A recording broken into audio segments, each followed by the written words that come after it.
ये लीजिए, खा लेना।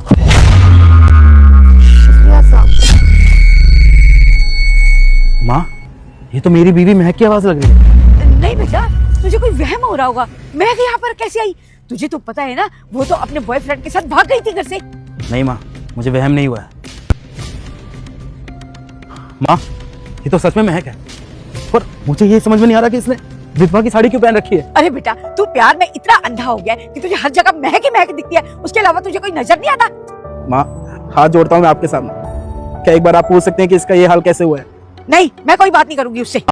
कोई बात नहीं माँ, आप मेरी मदद नहीं करेंगी ना, तो मैं खुद ही पूछ लूंगा कि बात क्या है। सुनिए, ये आप इस तरीके से यहाँ पे क्यों लेटी हुई? यहाँ पे कोई घर बार नहीं है क्या? नहीं साहब, मेरा कोई घर नहीं है।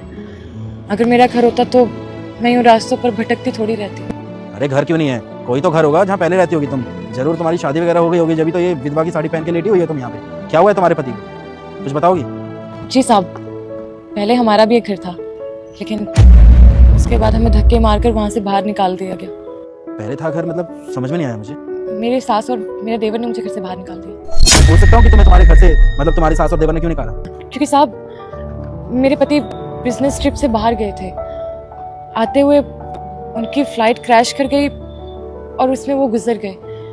जैसे ये बात मेरे सास और देवर को पता चली, उन्होंने मुझे ताने देने शुरू कर दिए कि मैं मनहूस हूँ, मेरी वजह से ये सब हुआ है। और गुस्से में उन्होंने मुझे घर से बाहर निकाल दिया, ये भी नहीं सोचा कि मैं कहाँ पर जाऊंगी। लेखो आगे क्या होता है और देखकर लाइक सब्सक्राइब जरूर कर देना। महक, तुम्हारा पति जिंदा है। और आप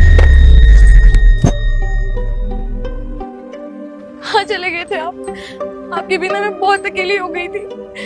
कहीं रहने का ठिकाना भी नहीं था, पागलों की तरह यहाँ वहाँ भटकती रहती थी मैं। माँ जी ने मुझसे कहा था कि आपकी फ्लाइट क्रैश हो गई है।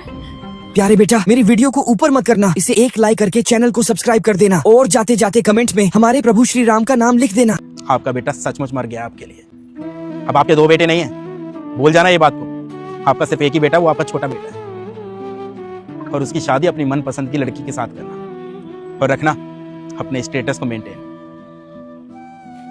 चलो।